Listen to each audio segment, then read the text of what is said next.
Ahora sí, ¿se escucha? Sí, se escucha súper. Ya, perfecto. Bueno, vamos a empezar. Gracias a los organizadores por la invitación y gracias a los que están presentes, que estuve un montón. Así que cuando me hicieron esta invitación, el tema era reconocimiento y manejo inicial de arritmias, que si lo hubiéramos planteado así, hubiéramos terminado mañana probablemente. Así que, y lo otro, también me dijeron que esto está dirigido a internos y alumnos de pregrado, así que ahora supe que es para el médico general, así que pido disculpas si es que no cumplo la expectativa, ya que me puse en un escenario en específico, ¿ya? ¿Y cuál era este escenario específico? Era que...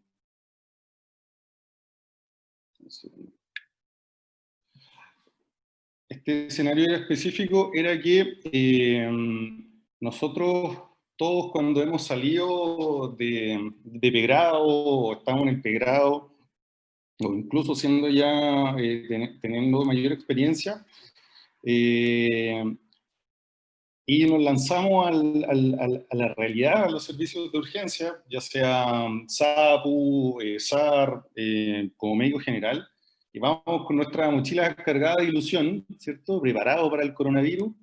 La ley de Murphy siempre funciona, ¿no? Entonces, probablemente nuestros primeros pacientes sea que nos dicen, doctor, llegó un paciente con ESI 2, porque por frecuencia cardíaca, por taquicardia, eh, y lo pasamos al reanimador.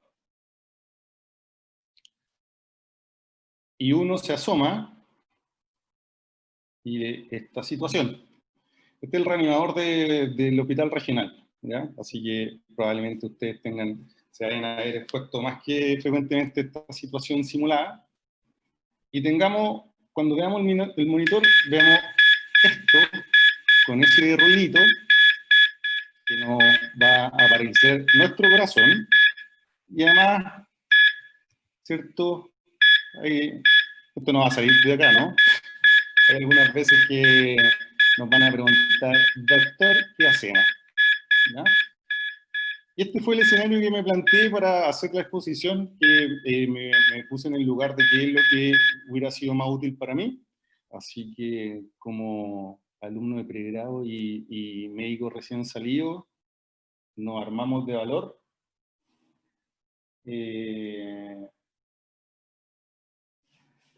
Nos armamos de valor y nos lanzamos a la batalla. Así que esta es la bibliografía, yo se las puedo hacer llegar sin ningún problema, como ven acá, probablemente los otros expositores también le hablaron de esto, que es como un poco la Biblia de nosotros los urgenciólogos, son los Emergency Medicine Practice, y la de este mes, así que como dicen por ahí, calentito, calentito, es de arritmias supraventriculares. Vamos a empezar por las conclusiones. Las conclusiones son, o lo que yo me vería más que satisfecho si es que solo logro instalarle esta idea de que los puede ayudar, es clasificar las arritmias, las taquiarritmias, en estrecho o ancho, en regular o irregular, ver si el paciente está estable o inestable, que inestable, digamos que casi un sinónimo de cardiovertir, de que si una arritmia es ancha y regular es taquicardia ventricular hasta que se demuestre lo contrario, y no olvidarnos que algunas veces estas arritmias son secundarias, ¿ya? Y hay que tratar dentro de la historia, de poder sospechar que esta sea la situación. Entonces, volvemos al reanimador del regional. Ya ahora tenemos otra arritmia, y vamos a aplicar lo que les estoy comentando, po. Ahora sí agrego la evaluación primaria, que tengo entendido que ya tuvieron una conferencia, una charla de evaluación primaria, que solo voy a decir que es nuestra herramienta en la urgencia para los pacientes indiferenciados, Yo creo que todos los que nos hemos visto expuestos a atención médica en un servicio de urgencia, hay pacientes que llegan, lo tira ahí, y uno no sabe nada, no sabe qué le pasó, no sabe qué toma, no sabe antecedentes, nada, y tiene que actuar. Po. Y esa, la evaluación primaria es la que nos permite actuar sin saber nada, así que es nuestra arma fundamental. Y las preguntas que nos vamos a hacer es si este ritmo es estrecho o ancho, si es regular o irregular, si el paciente está estable o inestable, y si hay sospecha de una causa secundaria. Si nosotros actuamos de esta forma escalonada y ordenada, probablemente lo hagamos mucho, mucho mejor de que caer en el caos de mirar esto y no saber qué este monitor que está marcando y no saber qué hacer. ¿Ya? Entonces, empezamos la evaluación primaria. Y segundo, nos preguntamos si es este ritmo de estrecho o ancho. La mayoría de ustedes sabe que esto con respecto a si es estrecho o ancho, es con respecto al QRS, que si es de menos de 120 milisegundos es estrecho, y que si es de más de 120 milisegundos es ancho. O sea, en un electro que está configurado normal, 3 o más de 3 cuadritos o menos de 3 cuadritos. Y esto yo sé que también en general se enseña de esta forma que, y lo vamos a ver ahora, que los complejos estrechos es porque el tejido que está hecho para eso, ¿ya? El tejido excitatorio, el sistema de conducción, está hecho para eso, entonces anda rápido. En cambio, los QRS anchos, como vamos a ver, van por un camino más de pantano, porque es tejido que no está hecho para eso, por lo tanto, el camino se hace más tortuoso y eso se refleja en el electrocardiograma con un QRS ancho. La tercera pregunta que nos vamos a hacer si es regular o irregular, eso va a estar en dependencia de los R. Si los RR son equidistantes o no, es regular, y si no son equidistantes, es un ritmo irregular. La cuarta pregunta que nos vamos a hacer es si el paciente está estable o inestable, y esto va a estar en dependencia de si el paciente presenta o no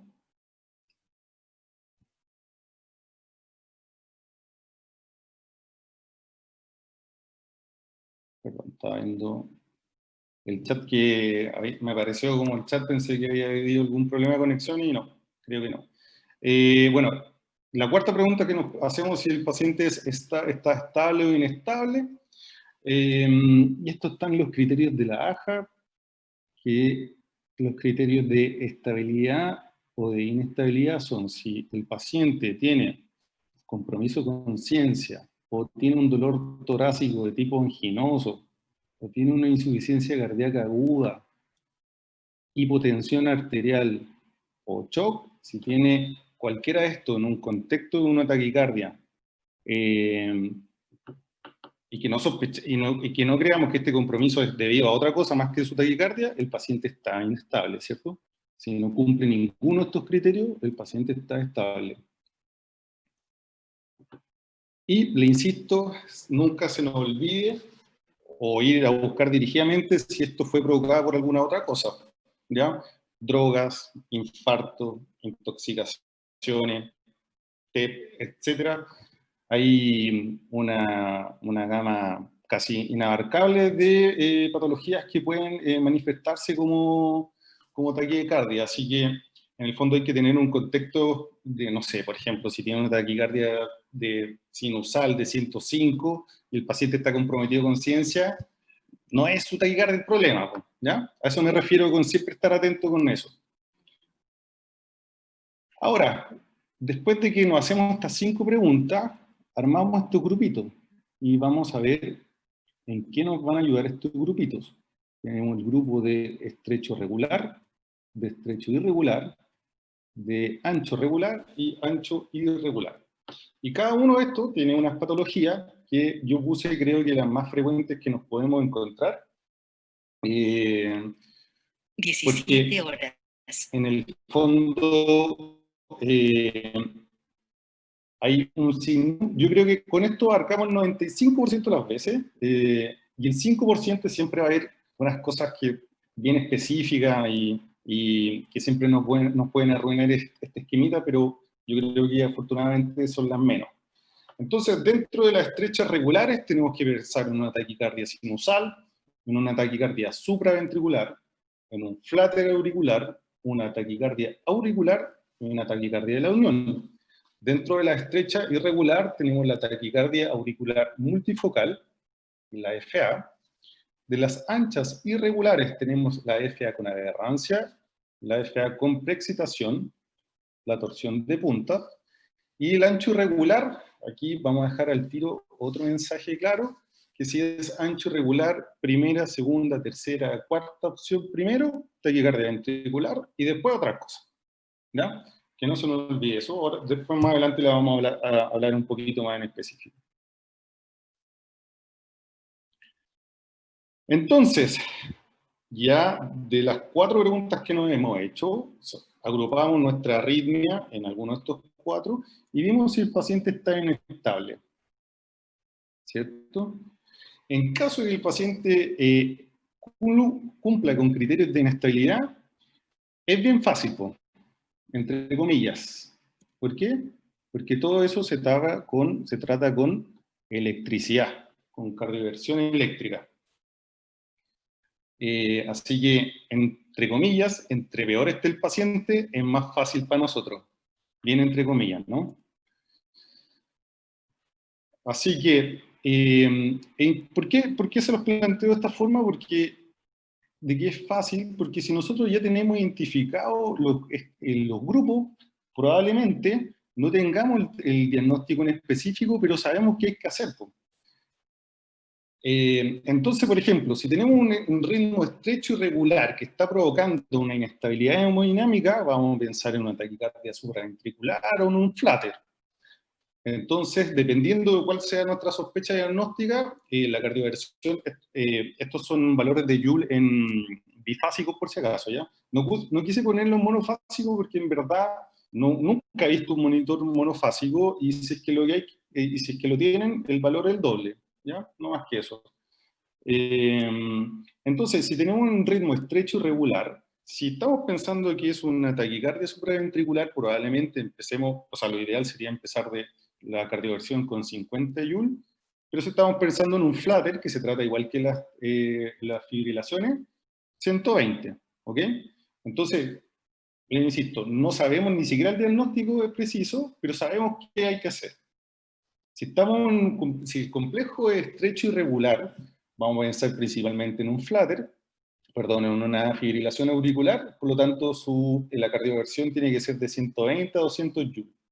Si es en un ancho regular, vamos a pensar como primera opción taquicardia ventricular, y vamos a iniciar con 100 Joule la cardioversión, y si es ancho regular, hay que pensar también que es una FA, ya sea con aberrancia, que es la más, o sea, la FA con preexcitación, que es la más peligrosa de confundir, que después la vamos a hablar un poquito más, pero probablemente esté también, lo más probable es que sea o una FA con aberrancia, que se va a tratar con cardioversión, o una FA con preexcitación, que se va a tratar con cardioversión. ¿Ok? Entonces, en este contexto que tenemos el paciente inestable y que sabemos que con esto hemos decidido más o menos cuánto le vamos a pasar de Joule, lo que viene, y no menos importante, es no olvidar este paso. Apretar ese botoncito, ¿ya? Como sugerencia, estas cosas las tienen que ustedes supervisar todo, ¿ya? No, esto tiene que estar conversado con su equipo, ustedes lo tienen que tener preparado, pero de todas maneras usted tiene que estar atento a todo esto, ¿ya? Probablemente en el caos y en el estrés que provoca una situación como las que le comenté, muy posiblemente no apriete ese botoncito, y como ustedes saben, si no apretamos ese botón, va a dar una descarga donde caiga, y si tenemos mala suerte vamos a provocar un fenómeno de R sobre T y que esto se pueda transformar en una fibrilación ventricular, por ejemplo. ¿Ya? Así que no olvidemos eso. Con respecto, y una pregunta que yo me estaba haciendo hace tiempo, es si tenemos este espectro, no sé, por ejemplo, de la taquicardia supraventricular, que va desde los 50 a los 100 Joule, o la FA, que va desde los 120 a 200. ¿Por cuál empezamos? Por la más bajita, más o menos, la más alta. Y eso es bien lógico porque, o sea, si uno aplica sentido común y dice, pucha, mira, está inestable, yo prefiero pasarme que quedarme corto, ¿ya? Y esto solo lo encontré en un blog de medicina de urgencia en que básicamente opinaba lo mismo que yo, y por eso lo puse. Que es mejor ir como por las dosis más altas que las más cortas. Ahí nombraban este blog que no ha habido, no hay estudios que demuestren que entre mayor voltaje haya daño miocárdico. Entonces, por eso sugerían eso. Ahora, como, eh, como para no decir algo que no está en los libros y que tampoco yo soy un especialista en esto, yo creo que eh, lo más correcto o lo más fácil que podríamos hacer es una dosis intermedia, ¿ya? Si vamos de 120 a 200 la FA, no sé, empecemos por 150, por ejemplo. Eh, Así que eso, bueno, esta tablita que les muestro es para que vean cómo aumenta el éxito de la cardioversión, esto es de la FA, según los Joule.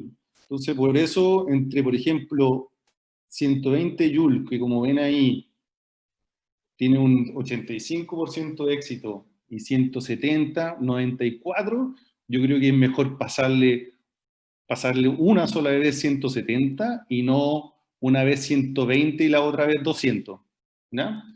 Creo que a eso es lo que, por eso les puse esta diapo y es lo que les quería decir. Entonces, ahora vamos a lo difícil, porque si el paciente está inestable, entre comillas, lo más fácil, le insisto, para nosotros, porque sabemos que lo que sea hay que cardiovertir, pero cuando el paciente no cumple criterios de inestabilidad, yo creo que lo más difícil, porque ya podemos hablar con el paciente, podemos tomarle el electro, o sea, tenemos que tomarle el electro, y después dilucidar entre todas estas arritmias que le dije, cuál es el tratamiento, estar bien atento porque no es lo mismo para todos, no se tratan de forma igual, e incluso si algunas nos equivocamos en identificarlo y por lo tanto le administramos un tratamiento, la podemos perjudicar grandemente. Lo vamos a ver un poquito más adelante. Así que el paciente que está estable, que está tranquilo, hay que tomarle el electro, ya es bien importante, que esté monitorizado no es garantía de lo que veamos es fidedigno, ¿ya? Yo creo que todos hemos tenido una experiencia que en el monitor sea una cosa horrible y que después le tomamos el electro y no tiene nada que ver con lo del monitor, pues obviamente hay que creerle el electro. Un consejo con respecto a esto que se nos olvida, pero es súper útil, es que si nosotros pedimos, o vamos a tomar el electro y le pedimos que cambiemos la configuración habitual de 25 milímetros por segundo a 50 milímetros por segundo, esto nos va a hacer a tomar como una foto en el fondo en cámara lenta. Y esa cámara lenta nos va a poder ayudar a ver algunas cosas que son bien sutiles, pero que nos pueden ayudar a hacer el diagnóstico y por lo tanto el manejo. ¿Ya? Así que no se olviden de eso y que no va a ser útil para nosotros. Entonces, empezamos a revisar estas arritmias. Esto es como para conocer lo básico, no quise entrar en profundidad en ninguna, porque si no, le insisto, hubiéramos terminado pasado mañana con criterios diagnósticos, etc. Yo creo que, como dice la presentación, es el manejo, o sea, el afrontamiento y el manejo inicial. ¿Ya? Entonces, de las estrechas regulares, tenemos la taquicardia sinusal, que como todos sabemos, básicamente es consecuencia de alguna alteración fisiológica y que se produce por aumento de los impulsos del nodo sinusal que viajan hasta el nodo aurículo-ventricular y después por el haz de His y las ramas izquierda y derecha. Entonces, como pueden ver acá, las características es que cada P va antes de un QRS, o sea, cada QRS está precedido de una onda P. Esta onda P tiene que tener algunas características, ¿ya? Para que nosotros estemos seguros que viene del nodo sinusal, y esa es que la P es positiva en las derivaciones frontales, o sea, de 1, de 2, de 3, y ABL, ABR, no, ABL, ABF, y en ABR negativa, pues sí, en ABR sabemos que es negativa, pero en el resto es positiva, y en B1 es bifásica, ¿ya? O sea, para arriba y para abajo. Si la onda P cumple esas características, es que nosotros estamos seguros que viene efectivamente del nodo sinusal, pues, no viene de otra parte. Ahora, perdón, ¿cuál es el tratamiento de esto? Como todos sabemos, la taquicardia sinusal no es el problema es lo que la está provocando. Por lo tanto, hay que ver si el paciente está deshidratado, hay que volumizarlo. Si el paciente no se tiene una sospecha de una tirotoxicosis, si el paciente estamos pensando que puede ser hasta el dolor, fiebre, etcétera, obviamente es el tratamiento y no el manejo de la taquicardia sinusal. Así que vamos a pasar. El flutter auricular, lo que provoca el flutter es este circuito de macro reentrada sobre el nodo AB, ¿ya? Aquí se va a estar dando vuelta el impulso y va a ir bajando por la vía habitual. Entonces, como es la vía habitual, el camino de la carretera que nosotros vimos, el complejo estrecho. Y como esto es, y la conducción a veces también es regular, ¿ya? Esto en electrocardiograma no quise profundizar porque yo creo que todos nos hemos aprendido, una de las más fáciles es ver el tema de la onda encierra o encierra o serrucho. Y le insisto, recuerden por favor que si un ritmo, o sea, un flutter que está rápido, nos podemos confundir con todas las que ya vimos, pero si disminuimos la velocidad del electro, o sea, lo aumentamos de 25 a 50 milímetros por segundo, probablemente sea más fácil ver esa onda y tengamos el diagnóstico listo. El tratamiento de un flutter auricular rápido es igual que la FA, así que vamos a hablar cuando hablemos de la FA, vamos a ver cuál es el tratamiento del flutter. La taquicardia auricular se provoca por un foco que no es el nodo sinusal, ¿ya? El nodo sinusal está acá y tiene otro foco. Y actúa básicamente como lo mismo que el nodo sinusal, pero está en otro lado, ¿ya? Y eso es por aumento de su automatismo, así que básicamente y el resto sigue igual, por lo tanto la característica principal es que la onda P va a ser distinta, pero va a ser siempre la misma, porque como siempre va a venir de un lugar, la onda P no va a variar, ¿ya? La onda P, la forma va a depender de dónde esté este foco, pues si está más arriba va a tener algunas características, si va a estar abajo, otras. Así que eso es lo que hay que estar atento, la morfología de la onda P. Y la taquicardia auricular se trata igual que las taquicardias supraventriculares. Así que cuando hablamos de las taquicardias supraventriculares, es la misma forma que se tratan las auriculares, ¿ya? Ahí yo les voy a dejar en la diapo esto resumido.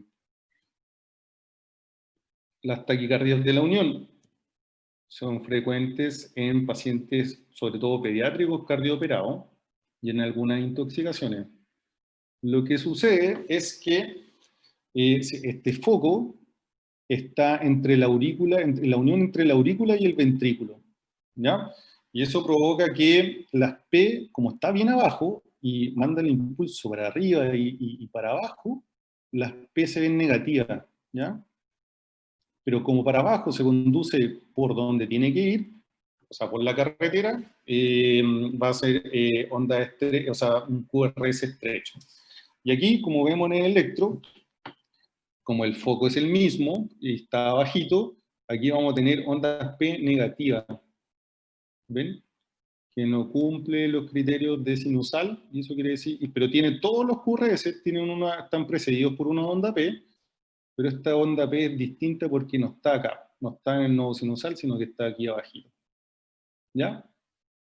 Y el tratamiento de esto es también tratar la causa. ¿Ya? Sobre todo si tiene, ¿cómo se llama? Por intoxicaciones, que es lo más frecuente de ver esta arritmia, taquiarritmia. Y ahora vamos a hablar de, yo creo que también una de las que vemos más frecuente, de las más fáciles de topar, y vamos a hablar un poco de su mecanismo, que en verdad yo cuando me costó entenderlo un montón, pero en verdad no es difícil, y voy a tratar de explicárselo al que no, todavía esta cuestión le suena marciano, pero yo ya como a la sexta vez que lo he revisado, incluyendo esta, ya como que le encontré sentido. Entonces, los mecanismos, y además que es útil entender esto porque si vamos a ver que todo, o sea, si comprendemos por qué pasa, vamos a comprender por qué también eso, o sea, por qué vemos en el electro lo que ocurre como por fisiopatología. Entonces, tenemos las taquicardias supraventriculares por reentrada del nodo AB, que en inglés la sigla es así, aurículo ventricular, el nodo, reentrada y taquicardia, por eso en inglés en ese orden, y la taquicardia supraventricular por reentrada AB, o sea, no del nodo, sino que reentrada aurículo ventricular, que en inglés se abrevia así, ¿ya? Taquicardia por reentrada aurículo ventricular. Y esta es taquicardia por reentrada del nodo aurículo ventricular. Entonces vamos a empezar por las taquicardias por reentrada del nodo aurículo ventricular. Este mono lo dibujé yo para que entendiéramos, o sea, a mí me costó entender esto, así que la dibujé acá, pero después vamos a ver este. La reentrada del nodo AB, el problema se provoca en el nodo AB, ¿ya? El nodo AB empieza a hacer un estímulo como circulatorio, y va mandando para abajo de forma regular los impulsos que, como se propagan por donde tienen que ir, forman una taquicardia estrecha. Si esto lo amplificamos acá, es lo que enseñan, o sea, es lo que muestra estos monitos, que aparece cada vez que uno revisa el tema, sale este monito, y explica que hay dos vías en el nodo AB, la vía rápida y la vía lenta. Acá lo normal es que el impulso baje por la vía rápida, y como es rápida, ya va tocando aquí la vía lenta, y esta vía lenta, como es lenta, se demora más y choca el impulso acá y no se propaga para ningún lado. Entonces, repito, vía rápida, esto es lo normal, y este ritmo lento, cuando esto ya se va como a dar vuelta en este circuito, se choca con la vía lenta. ¿Qué es lo que pasa cuando hay, por ejemplo, un extrasístole auricular? Lo que se provoca es que pilla a esta vía rápida, la normal, en un periodo refractario, por lo tanto el impulso baja por la vía lenta, y como esta también ya termina su periodo refractario de forma rápida, cuando llega aquí, y que normal, cuando en el otro lado chocaba con el impulso que recién venía bajando, aquí esta, como es rápida, también se repolariza rápida y encuentra libre el camino de vuelta. ¿Ya? Y por eso, cuando llega acá, este camino se perpetúa. ¿Ok? Así que, como ven, no es complejo, y estos monitos tienen esa explicación. ¿Ya? Espero haber sido claro. Vieron que hasta lo dibujé acá. Bueno, cualquier cosa me vuelven a preguntar. Entonces, aquí vemos que este mecanismo de taquicardia tiene Aquí es un ejemplo que, como ven, no se ven las ondas P, pero sí están, po. Si el problema está en el nodo aurículo ventricular, está abajo, no está arriba, el nodo sinusal sigue trabajando en el fondo, y como vemos acá, con mucho cariño, sí, porque no están bien evidentes, esas muesquitas son las ondas P, ¿ya? Por eso por eso le insisto en que si ustedes ponen el electro para que se vea mejor, van a poder ver estos detalles que si no lo hacen, es imposible verlos, po, ¿ya? Así que hay un ejemplo de una taquicardia supraventricular, que como vemos, estrecha, regular, y que tiene ondas P, pero que son difíciles de ver. Ahora, ¿cuál es el otro mecanismo de las taquicardias supraventriculares? Es por reentrada, pero no del nodo, sino que de la aurícula al ventrículo o al revés. Y para que esto suceda, tiene que haber la conocidísima vía accesoria, ¿ya? Entonces, acá tenemos el ritmo sinusal, perdón, aquí está el nodo AB, aquí está ya los de las de His, y abajo la rama, y aquí está la vía accesoria, ¿ya? Entonces, la vía accesoria, o sea, cómo se transmite esto al ventrículo, es que básicamente baja por donde tiene que bajar, el nodo AB, pero también baja por acá. Y por eso vemos la onda delta, ¿ya? Porque en el fondo se salta esto, y esto como tiene un camino como expedito, es lo que es la preexcitación. Y esa preexcitación provoca la onda delta que todos aprendemos del famoso Wolff-Parkinson-White. Entonces, en esta taquicardia también hay una subdivisión, que es la ortodrómica y la antidrómica. Ortodrómica, la palabra como etimológicamente orto es correcto, ¿ya? Entonces se llama ortodrómica porque en el fondo esto baja por donde tiene que bajar, pero se vuelve por la vía accesoria, ¿ok? Aquí está en el dibujo, y como pueden ver, como baja el impulso por donde tiene que bajar, es un complejo estrecho, pero se devuelve por acá, y eso genera la P negativa, ¿ya? Que ahora en la práctica es bien difícil de verlo también, ¿no? Pero si vemos una taquicardia estrecha, regular, con unas P que están después del QRS, probablemente nos encontremos con este mecanismo de la arritmia. A la hora de lo que hubo para actuar no sirve para nada, ¿ya? Esto es pura elegancia. Y recuerden que la palabra orto es correcto, por lo tanto la próxima vez que digan me fue como el orto, todos vamos a entender que le fue excelente, ¿ya? Y tenemos la antidrómica, que aquí no baja por donde tiene que bajar, sino que baja por la vía accesoria, ¿ya? Entonces vemos que baja por la vía accesoria y se devuelve por los fascículos correspondientes, ¿ya? O sea, aquí la rama izquierda de His, el nodo, entonces por eso es antidrómica, porque va al revés de lo que debería pasar, ¿ya? Y como el ventrículo se despolariza por una vía que no es la que está hecha para eso, o sea, por el pantano, como hablamos al principio, por eso es que el complejo es ancho. Y como se devuelve por acá, al revés de lo que debiese pasar, las P también son negativas, ¿ya?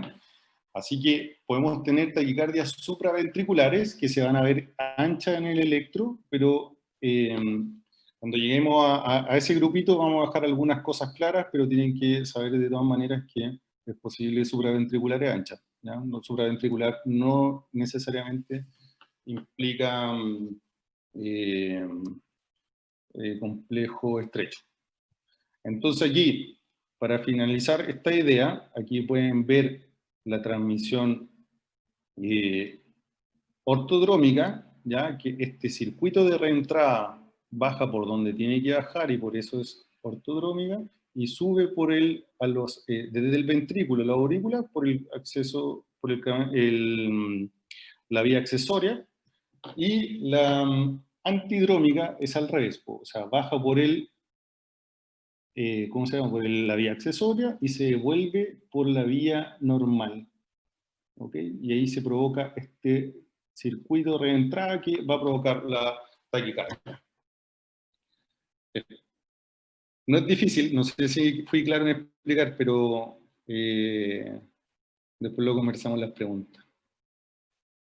Aquí tenemos un ejemplo de una taquicardia supraventricular, ¿ya? Aquí, como pueden ver, es por entrada aurículo-ventricular, anterógrada, o sea, ortodrómica o anterógrada es lo mismo, y no vemos ni una pena, así que por eso es como la elegancia del diagnóstico nomás.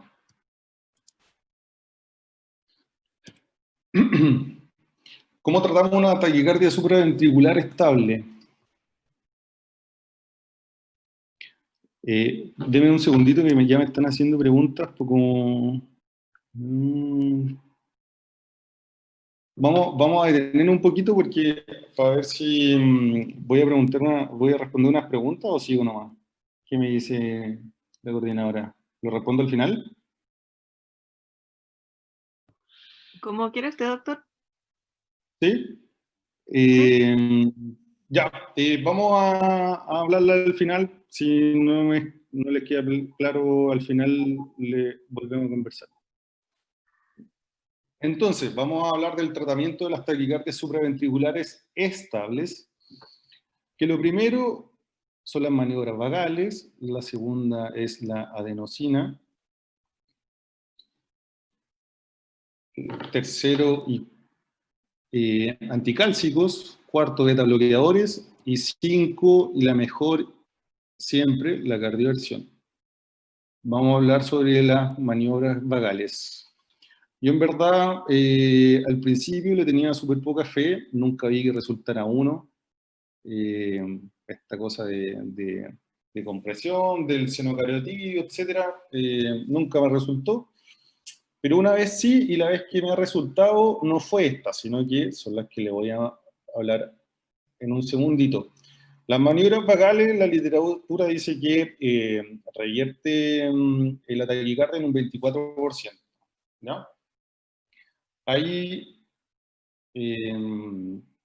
ahora les voy a mostrar un videíto. Estoy viendo para que me escuchen, para que escuchen el video que les voy a mostrar.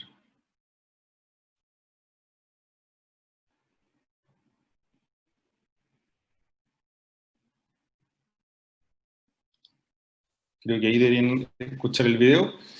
Hay un estudio que se llama el REVERT. Y este estudio modificó las maniobras de Valsalva, como lo vamos a ver ahora, y sus resultados dicen que aumentó con respecto al grupo control la cardioversión a un 43%, en contraste con el 17% de la estándar. ¿Ya? O sea, en su grupo control, 17%, y haciendo esto, en el grupo que hicieron esto, un 43%.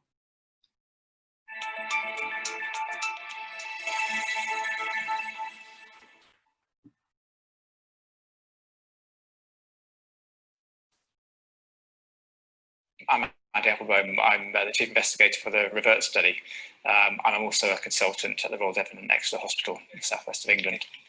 Hi there. Hi. I see from your heart tracing that you've got a condition called SVT. The REVERT trial was a randomized controlled trial to look at a method of modifying the Valsalva maneuver for the treatment of SVT. I asked you just to get a good seal around that with your mouth and blow hard enough to make the needle reach. Modification was designed to increase venous return during the relaxation phase of the maneuver and involved laying the patient flat and lifting the legs in the air at the end of the strain phase.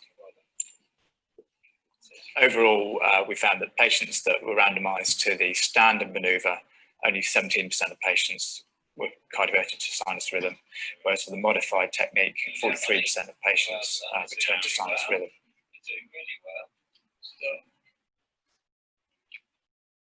It really does demonstrate marked improvement with a modified technique. And I think we should consider using that as a standard approach to the initial treatment of this condition. 4, 3, 2, 1, and just completely relax. Lift your legs up in the air. So we used a blood pressure manometer that was modified for the trial, and that can be done in emergency departments, but in other practice or usual practice, a 10 ml syringe blowing just hard enough to start moving the plunger, we believe gives a similar sort of pressure. So you ready? And ready, steady, blow. And the benefit of that is that patients can use this at home and outside of the hospital, because it's a condition that can recur. And that gives the patient some control, and may mean the patients don't need to come to hospital in the first. Ya. Les quise mostrar ese video porque,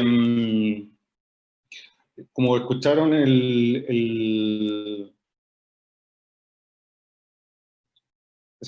ese médico es de los que participó en el estudio. Y en el fondo, para resumir, hay que hacer soplar por 15 segundos una jeringa de 10 ml y el paciente en 45 grados. Después de esos 10 segundos, hay que acostar al paciente y levantarle las piernas a 45 grados por 15 segundos más, y después vuelve a la posición en 45 grados. ¿Ya? ¿Me escucho? Sí. Ah, perfecto, ya. Ok, así que yo les sugiero de que si van a, o sea, hagan una maniobra de basal base a esta, básicamente porque es gratis, no se demora nada, y en una de esas nos ahorramos la adenosina, que como vamos a ver no es inocua, para nada. ¿Ya? Entonces, si no nos fue bien con las maniobras vagales, vamos a la adenosina. La adenosina, que hay que pasarla, la primera dosis en 6 miligramos, y la segunda, si no revierte, la segunda de 12 miligramos. El éxito de la adenosina está descrito en un 90%. Hay que tener en consideración que la vida media es de menos de 10 segundos. Por lo tanto, la principal causa de fallo en el tratamiento de las supraventriculares con adenosina es que no se pasa lo suficientemente rápido. Entonces tenemos dos opciones, o sea, para eso tiene que estar el paciente con una vía periférica lo más gruesa posible y proximal posible. Por eso que en el ACLS levantan el brazo y qué sé yo. Tiene que ser en bolo, tiene que ser flachada y tiene que ser levantada. ¿Cuál hay una opción a eso? Disolver la adenosina en 20 cc de suero fisiológico. Si la adenosina le van a pasar 6, lo llevan a fisiológico con 20 en una jeringa y se lo pasan al tiro, nos ahorramos todo eso del flacheo y qué sé yo, y está escrito que tiene básicamente, incluso mejor tasa, porque nos aseguramos de que pase en bolo como corresponde, ¿ya?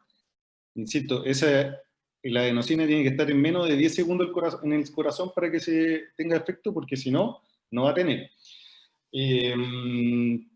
Ahora, como les dije, no es un medicamento que no tenga efecto adverso o que nos traiga problemas.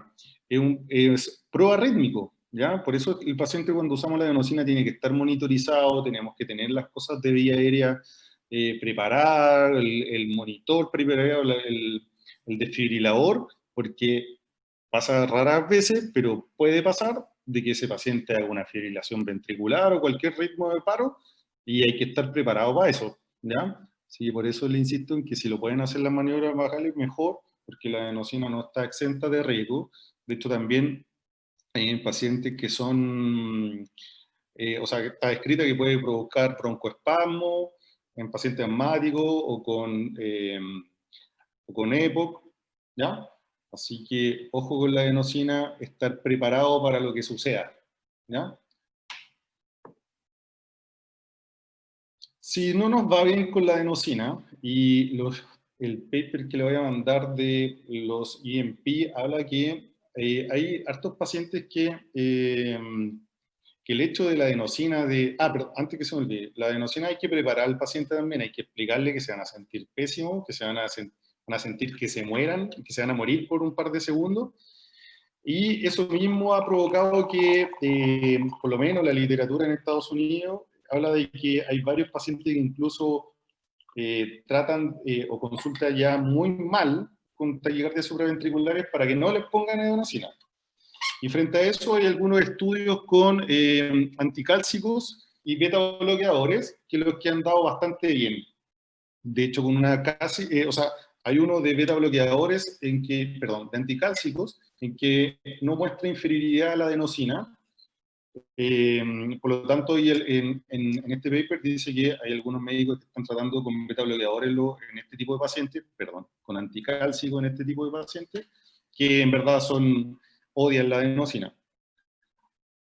En la literatura que revisé dice que los beta bloqueadores son súper malos comparados con la adenosina y los anticálcicos para revertir el ritmo en las taquicardias supraventriculares. Yo se los pongo porque está la Quiaja y qué sé yo, pero mi recomendación es que si van a usar, si no les fue bien con la adenosina, y quieren usar un fármaco y no cardiovertir, usen anticálcico, ¿ya? Verapamilo 2,5 a 5 miligramos, tiene que pasar en 2 minutos. O diltiazem, que en nuestro medio yo nunca lo he visto por lo menos, y el propranolol, que sí es mucho más, lo tenemos en Chile y en los hospitales, pero le insisto, si van a usar uno de estos, que sería mejor usarlo anticálcico. Y recuerden que también estos tienen contraindicaciones que lo vamos a ver en específico con la FA, ¿ya? También bien claro que si vamos a usar medicamentos hay que saber para qué sirven y también las reacciones adversas, ¿ya? Y siempre, como para todo, y la mejor opción es la cardioversión eléctrica, así que, ¿por qué no va de la primera? Sencillamente porque nos ahorramos el tema de la sedación y la analgesia, ¿ya? Eso. Bueno, obviamente con el tema de cardiovertir, si el paciente aguanta que lo ceden y le pongan analgesia, obviamente hay que hacerlo. Cuando hablé de las inestables, me puse en el caso del paciente que estaba en extremis, que no iba a aguantar nada, así que por eso, pero si lo vamos a hacer entre comillas de forma electiva, siempre con sedación y analgesia, por favor. Aquí les voy a dejar más específicamente las dosis. De hecho, de ahí hablan incluso en infusión, más que en bolo, ¿ya? Pero ese detalle se los voy a dejar ahí en la diapo. Como ven, está bien buena porque aparecen los efectos adversos de las precauciones, ¿no? Entonces, sigamos. Ahora nos vamos a ir con los ritmos estrechos y irregulares, o sea, taquicardia estrecha y irregulares, que hay que pensar en la taquicardia auricular multifocal y obviamente en la FA, que todo el mundo la conoce ya ahí. Vamos a empezar por la menos frecuente, la taquicardia auricular multifocal. Como su nombre lo dice, es una taquicardia que se provoca por múltiples focos, o sea, focos distintos en las aurículas, pero que bajan hacia los ventrículos por donde tiene que bajar. Entonces, ¿eso qué es lo que vemos en el electro? Que vamos a tener, como va un impulso, va a ser por este por este, después el otro por el otro impulso por etc. Eso es lo que le provoca la irregularidad, ¿cierto? Que son hartos focos, no es uno. Y lo otro es que como son son distintos, y están en distintos lados de la aurícula, las P también van a ser distintas, ¿no? Y como vemos acá en el electro, esa flechita, ven que esta P es como más puntiaguda, esa es más chata, o sea, es como más alargada, otra vez una puntiaguda. Entonces, con eso hacemos el diagnóstico si tenemos una taquicardia estrecha, irregular, pero tiene P, y estas P son distintas, una taquicardia auricular multifocal, que en general se ve con frecuencia en pacientes con patología respiratoria, hipoxia, y su tratamiento va a ir en manejar la hipoxia y lo que la está causando dependiendo de la enfermedad que tenga el paciente, ¿ya? Así que, pero sobre todo en pacientes, o sea, en patologías pulmonares y asociadas a hipoxia, y el tratamiento va en dependencia de eso. Y ahora vamos a lo que vemos más frecuentemente, la fibrilación auricular. Como saben, este caos que se provoca en la aurícula generalmente aparece se origina en la aurícula izquierda, en la desembocadura de las venas pulmonares, y este caos de despolarizaciones bajan hacia los ventrículos por donde corresponde, por eso es estrecho, pero este caos provoca su irregularidad, ¿ya? Y la conducción va a estar en dependencia de cuánto el nodo AB deje pasar o no. Recuerden, siempre le insisto, hay que buscar causas secundarias, sobre todo en la fibrilación auricular, no olvidarse nunca. La FA, ustedes saben que es para hablarla, no sé, un día entero esto, así que traté de ser ultra conciso, hay muchos detalles en el fondo, pero el tratamiento de la FA estable va a estar en dependencia de si vamos a querer controlar el ritmo o la frecuencia.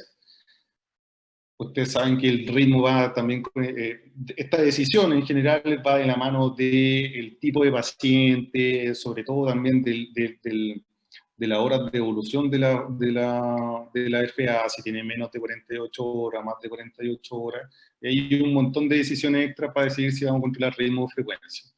En general, es mucho más frecuente que nos lleguen los pacientes adultos mayores o cardiópatas con FA descompensadas. Entonces, hay que buscar la causa de esa descompensación siempre. Es poco elegante que le hagamos medicamento, o sea, que hagamos un control de ritmo, por ejemplo, a un paciente febril, y que eso sea probablemente la causa de su descompensación, a eso me refiero. Pero bueno, de todos modos, si vamos a controlar sobre todo me puse en el caso de que lo más frecuente que controlamos frecuencia.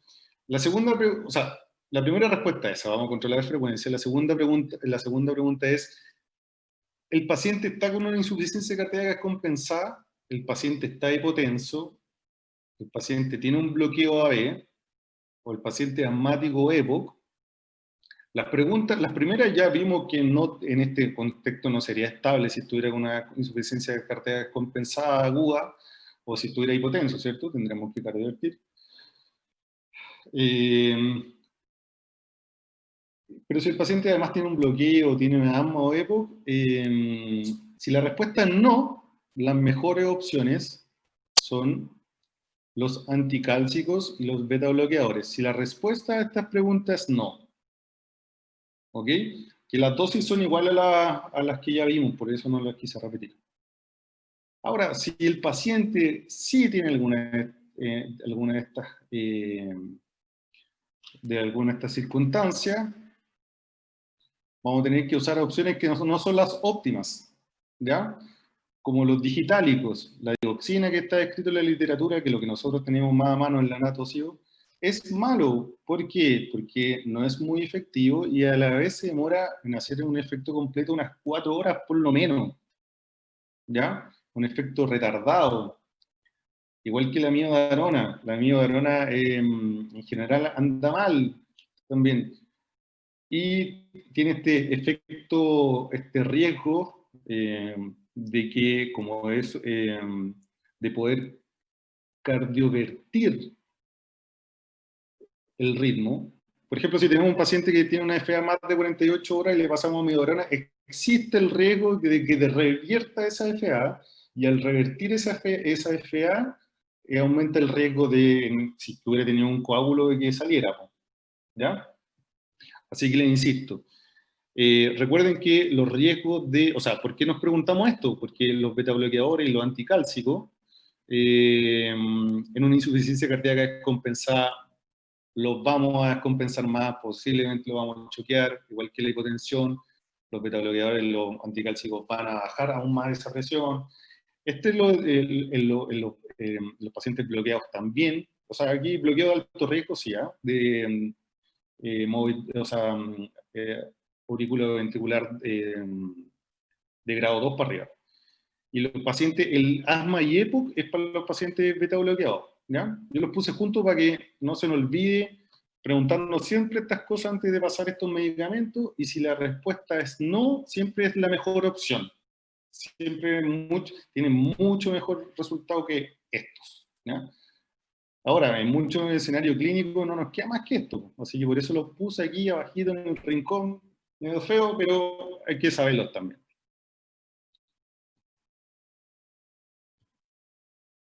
Vamos con el ancho irregular. Los anchos irregulares hay que pensar una FA con aberrancia, una FA con preexcitación y una torsión de punta. Aquí es donde nosotros, si malinterpretamos el electro y pasamos algunos medicamentos, la vamos a joder medio a medio. Así que, como dice, ¿cómo se llama? Don Ramón, ojo, peligro significa esto.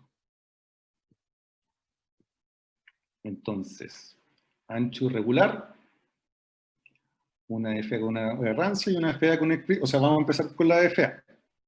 Porque las FA provocan un complejo ancho irregular.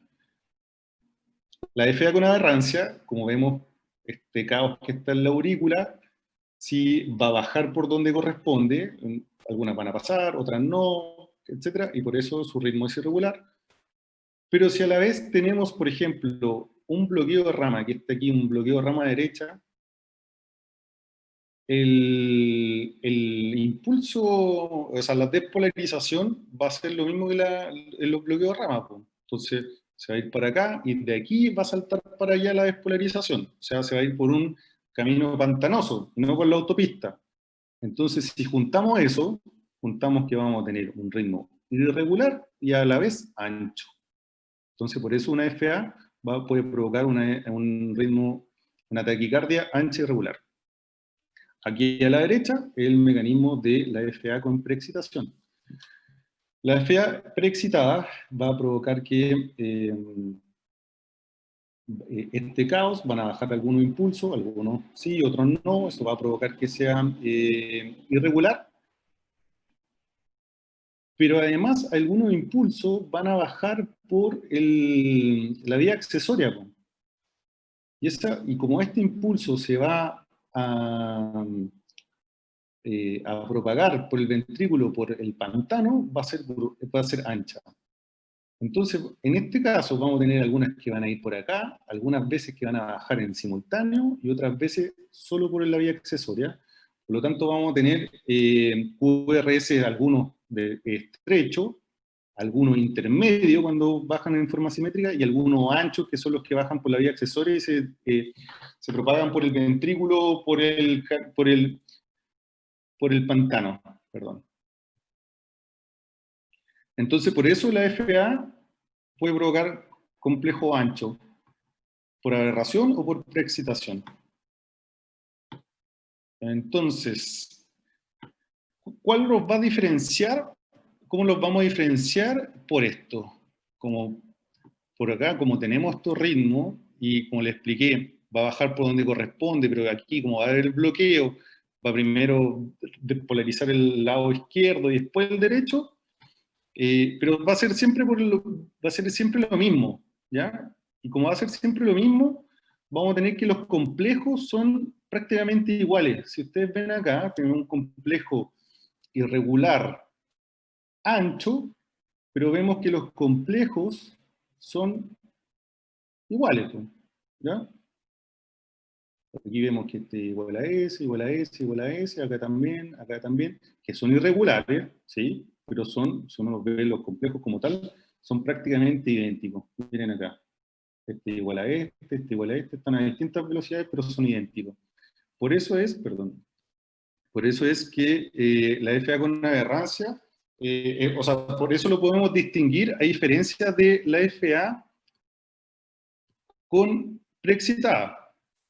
Como les comenté, hay algunos que van a bajar por acá, otras veces en simultáneo, otras veces y vamos a ver este caos, que es un complejo ancho irregular, pero que si vemos los complejos, cada uno es distinto, po. Todos son distintos.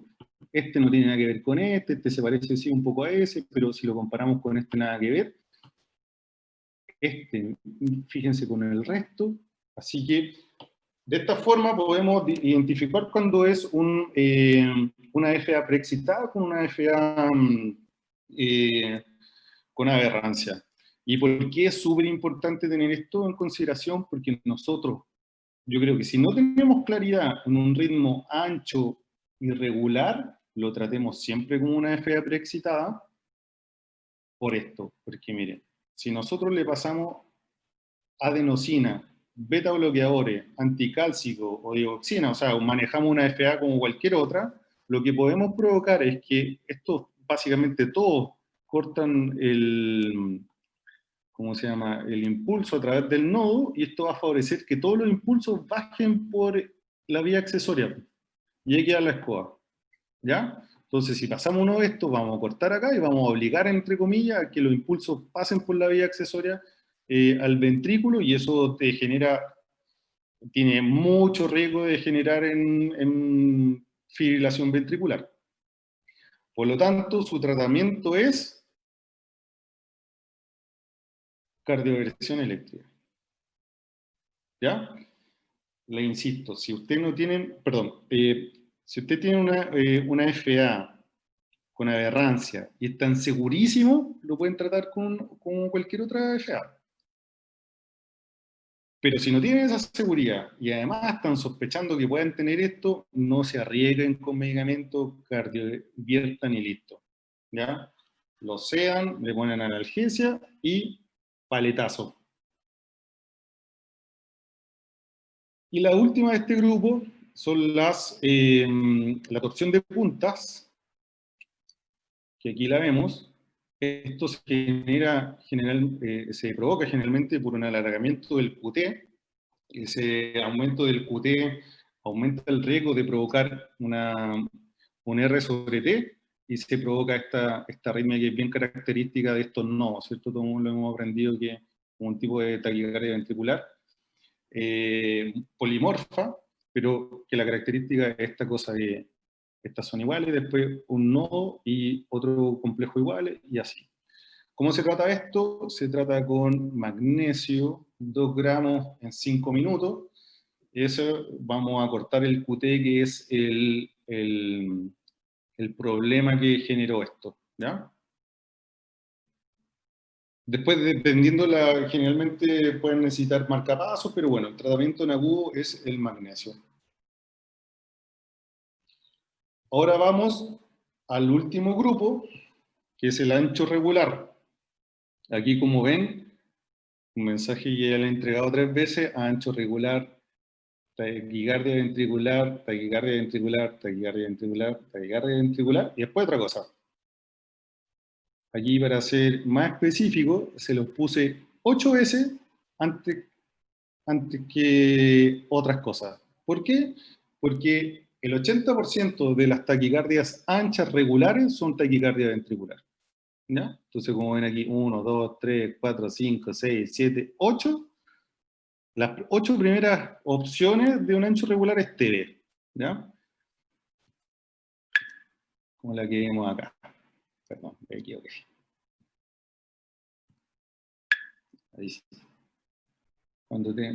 ¿Qué miedo da miedo hasta ver eso a través en el monitor del computador? Pero bueno, como está estable, vamos a mantener la calma. ¿Cómo se trata esto? El tratamiento, el mejor es la cardioversión eléctrica, aunque esté estable, ¿ya? ¿Por qué?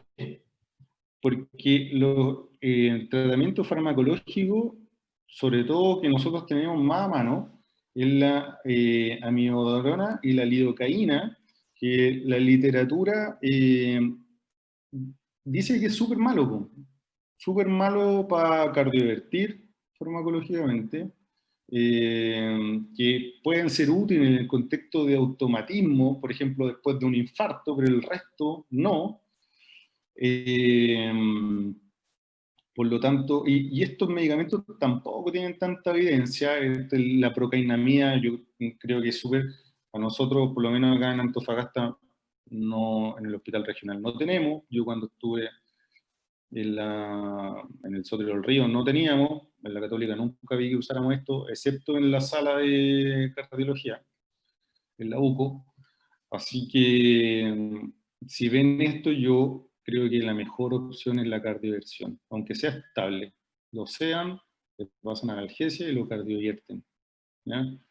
Se los puse esto igual, después cuando le mande la literatura vean que ahí nombran estudios que en verdad casi no sirven, pero bueno, en la guía AJA están, así que por eso se los puse. Si yo lo tuviera, necesito recomendar algo, cardioviertan las TV. Ahora, vamos a ver, después de que ya tenemos clarísimo de que si es ancho regular, este B hasta que se muestre otra cosa, este B. Si es estable, tenemos un recurso,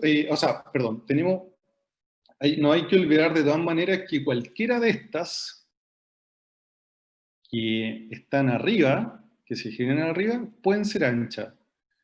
Y como son regulares, se pueden ver anchas regulares, ¿cierto? ¿Y cómo se pueden anchar esas? Todas estas pueden ser acá. Si es que, por ejemplo, se conducen con aberrancia. Aquí les puse el mismo ejemplo del bloqueo de rama. Aquí, por ejemplo, les puse, esto sería el flutter, ¿cierto? Que va a bajar por acá, pero cuando llegue acá, primero por la izquierda, después se pega el salto para acá, va a provocar un ritmo regular, pero la conducción, como va a estar alterada en el ventrículo, va a ser ancho, o sea, ancho regular. Si tuviéramos una taquicardia auricular, lo mismo, va a bajar por acá, de forma regular, y va a pegar el salto para acá, se va a ver ancha, por acá, como es regular, va a pegar el salto acá, regular y ancha, etc. ¿Ya? Ahora, ¿qué nos va? Si un paciente está estable, tenemos una herramienta de saber efectivamente si está estable, le insisto, y después de tener clarísimo que tenemos algunas herramientas que nos pueden, sobre todo, ayudar a definitivamente decir si B o no, porque el diagnóstico de una TB, yo creo que todo es súper complejo entre el estrés, de ver este ritmo horrible en el monitor, el electro, de que hay como 5 criterios distintos, el de Brugada, el de Becquerel, el de no sé qué, y todos hemos escuchado que si hay muchos criterios distintos, es porque ninguno es suficientemente bueno, tampoco ninguno es suficientemente amigable. Podemos hacer la prueba de adenosina. ¿Por qué? Porque con la adenosina vamos a cortar ahí el nodo AB, el impulso, y vamos a separar si el problema viene de acá o el problema viene de acá, en teoría. Porque como nada en la vida es muy bueno, hay algunas TB que sí reaccionan a adenosina, a pesar de que el problema está acá, hay algunos tipos de TB que sí, son pocas, el 2%, pero sí pueden responder a adenosina. Pero bueno, ¿qué podemos hacer? Si le pasamos adenosina y no pasa nada, la probabilidad de que sea una taquicardia ventricular aumenta 9 veces. Y si este complejo ancho sí responde a adenosina, aumenta 36 veces que sea una taquicardia supraventricular. ¿Por qué no la descarta? Porque, le insisto, hay algunas TB que responden a adenosina. ¿Ok? Entonces, si ustedes están pensando que una taquicardia ventricular y el paciente está estable y le pasan adenosina y no pasa nada, yo creo que es más que suficiente por 10ª vez que una TB. En cambio, si responde a la adenosina, chuta, puede ser que sea una supraventricular. A la hora de la QU siempre es mejor tratarlo como TB que tratarlo como supraventricular. Pero un dato que yo creo que es útil. Y para ir terminando, recuerden que hay otras cosas que provocan ancho regular, como por ejemplo un infarto con supra, ese supra se puede ver súper ancho, intoxicaciones por bloqueadores de canales de sodio, tricíclico, la supraventricular antidrómica, hay otros, 18 pero horas.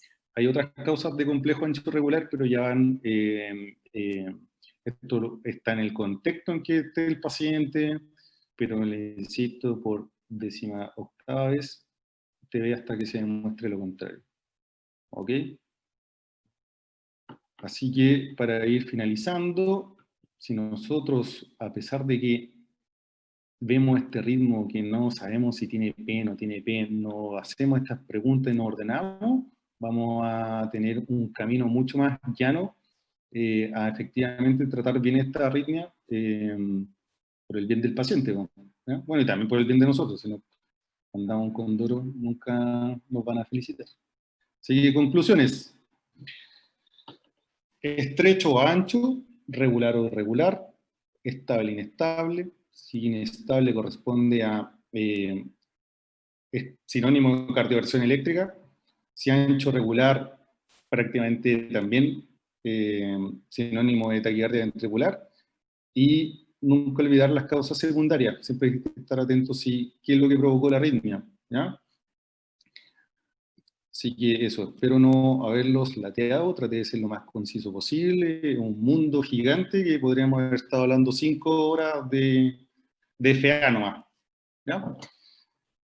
Eso.